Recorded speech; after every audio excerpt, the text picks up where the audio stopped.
I have an important announcement about the future of our show. This could be the last show. Something has happened that makes our entire show, our entire approach to comedy, seem impossible. Recently, the news broke that former Alaska Governor Sarah Palin, who has built her political career on opposing Canadian-style universal health care in the United States, Sarah Palin actually has been sneaking over into the border into Canada in the past when she's needed health care. Now, I have no problem with hypocrisy itself.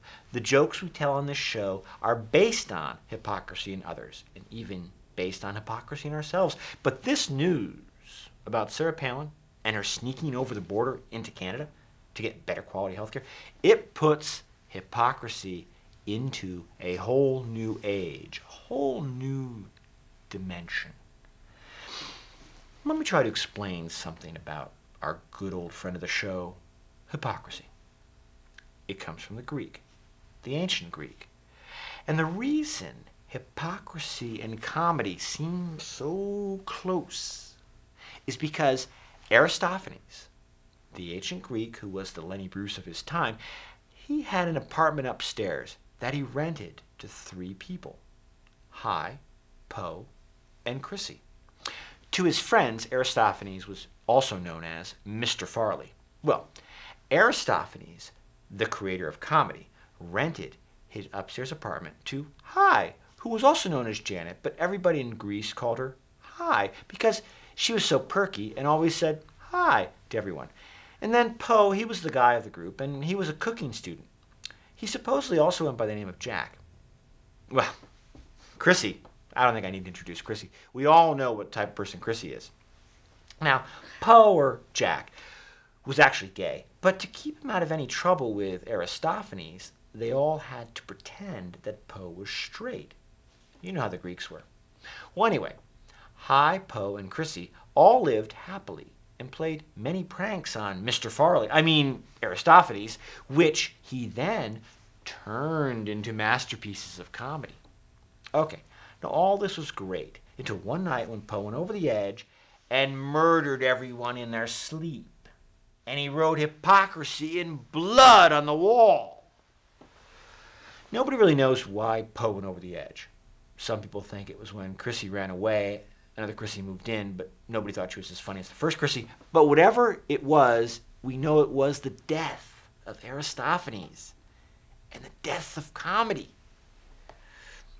Now, the point to this story is that once hypocrisy goes on a murderous rage and becomes some kind of enormous, all-pervasive hypocrisy, well then comedy, it's no longer possible. It's all over.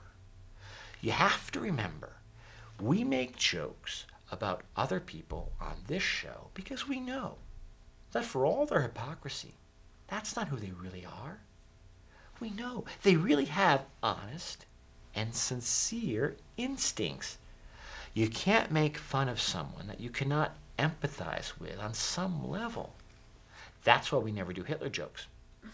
I've made lots of jokes about Sarah Palin in the past because for all the obvious foibles and shortcomings of this half-term, half-baked Alaskan, everybody knows that she is still someone that you would enjoy taking a snowmobile ride with out in the tundra on a moonlit night.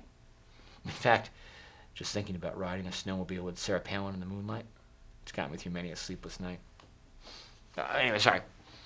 With this latest news about Sarah Palin, we are staring at a pure, plutonium-enriched form of hypocrisy. We are at risk of going blind if we stare too long. It is as if Sarah Palin has taken a rifle and fired bullets to spell out the word hypocrisy on the dome of the U.S. Capitol. It actually sounds like Quentin Tarantino's next movie if he could get Michael Moore to be a producer. But my point is, with such hypocrisy, I just don't think the show can go on. It all seems so pointless. I'm sorry, I need a moment. get through this story. There. Don't be so hard on yourself. There's still plenty of comedy left. Look at all the ways that Barack Obama seems to reverse himself on campaign promises. Like having a more transparent government, or just look at Joe Biden. Come on, you'll always have Biden. It'll be okay. Are you sure? Yes. Okay. You okay? Yeah. No, I'm good.